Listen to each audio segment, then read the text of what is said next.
Well, my name is Carlos Ramonell. I'm from the University of Catalonia, Polytechnic University of Catalonia, and I'm a PhD student in digital twins. To choose two aspects of ASHVIN that I am implementing in the PhD are mainly two.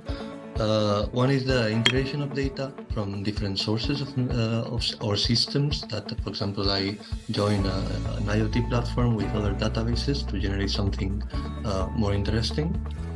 And the other one is just how to use this data in real activities in the different assets and demo sites that we have in ASHVIN.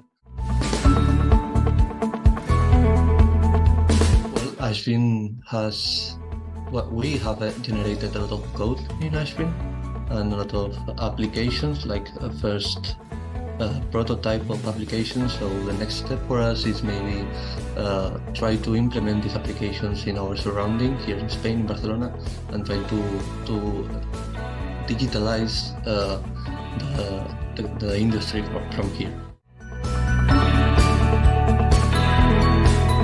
There's still a lot of work to do regarding digital twins, because we started with a very generic concept, and in this project 3 years we started to land this concept into practical implementations. So I think there's still a lot of work to do in terms of standardization, and also in how we really integrate these digital tools in real companies, because we need to really generate a cultural change in the way we work with computers and digital tools.